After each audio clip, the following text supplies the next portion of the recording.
You can fact check me. You can do all the research you want, but a big thing that was talked about during the debate was crime. Now, with the next clip you're going to see on here, we show you the cities that did not report crime to the FBI for the UCR codes, and you see what she wants to do on crime on the other side. So she's talking about the 12,000 illegal gun purchases and not, like the Hunter Biden. They want to spend a ton of money in law enforcement. Now, this is coming from somebody that said, both Walsh and Harris both said, we need to reimagine and we need to defund the police. We need more social workers out there. So you're telling me that all of a sudden she's had this epiphany and wants to fund law enforcement. She's the one that said it's ridiculous to think putting more cops on the street is going to reduce crime. She actually said that. It's in video. Look it up. Go find it. I'll put it on my Twitter if you can't find it. I have a copy of it. But here are the agencies that didn't report in 22. That's 32% of all police agencies. But if you look at the big bubbles on there, most of the non-reporting agencies are sanctuary cities. Yes, folks, I said it. So illegal aliens that commit crimes, especially violent crimes, are not being reported. This is from 2022 data. Guess when the data was updated? That's right, folks. This map is still accurate. As of August 1st, 2024, these same departments are still not reporting violent crimes. They are still not reporting the crimes that are required to be reported to the FBI. Is the FBI doing anything about it? No, they don't give a rat's ass. They just let them go on because they know the numbers will not be favorable to the Democrat Party. So I told you I wanted you to think of something before this clip. Now think about the debate. Think about Harris's own words. Think about every one of these policy tabs that she has put on her website. Think about implementation. What does that look like? You got to go back to her original statements, Biden's statements, Obama's statements. How does implementation work? Most of these things would have to be passed in the form of a bill. That bill would have to make it to the president. The president would have to sign it to become law. We know that we can't get anything through Congress that is remotely conservative.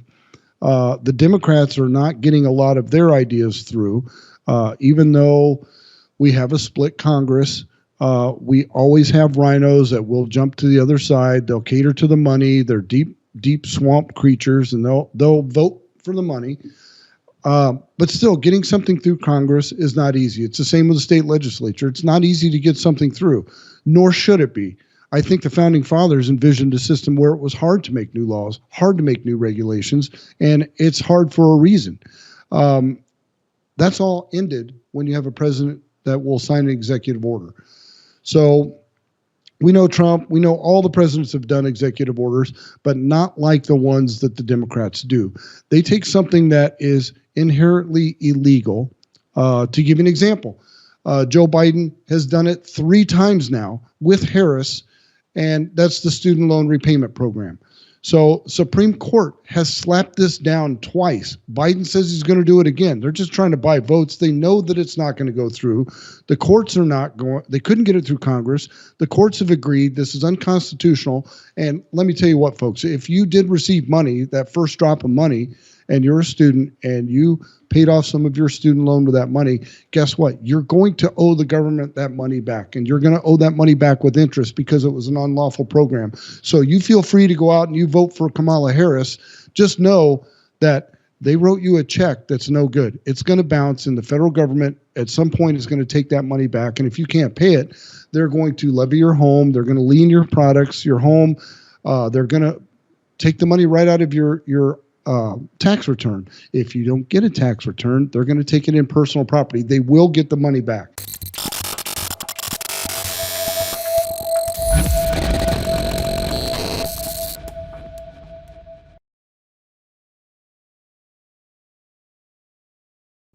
Mike Lindell here, and like you, I see our country being destroyed daily.